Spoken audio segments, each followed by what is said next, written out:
أعوذ بالله من الشيطان الرجيم. بسم الله الرحمن الرحيم. قال قائل منهم لا تقتلوا يوسف وألقوه في غيابة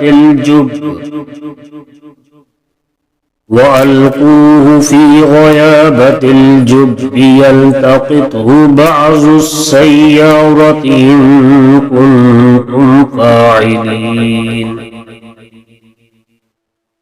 قالوا يا أبانا ما لك لا تأمنا على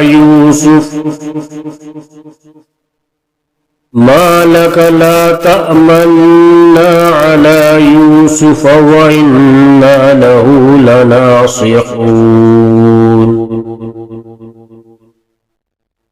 أرسله معنا غدا يرتع ويلعب وإنا له لحافظون. قال إني ليحزنني أن تذهبوا به وأخاف أن يأكله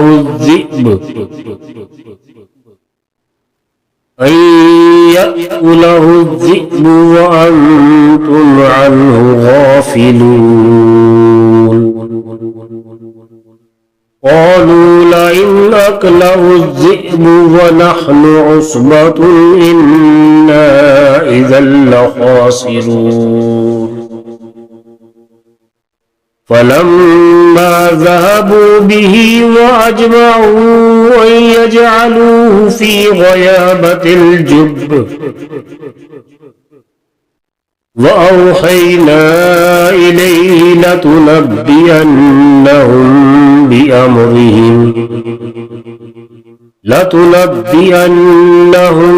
بأمرهم هذا وهم لا يشعرون. وجاءوا أباهم عشاء يبكون.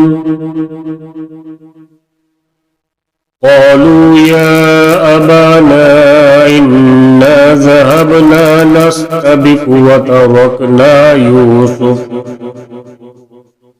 وتركنا يوسف عند متاعنا فأكله الذئب وما أنت بمؤمن لنا ولو كنا صادقين. وجاءوا على قميصه بدم كذب قال بل سولت لكم أنفسكم أمرا فصبر جميل والله المستعان على ما تصفون. وجاءت سيارة فأرسلوا واردهم فأدلى دلوه قال يا بشرى هذا غلام وأصروه بضاعة والله عليم بما يعملون.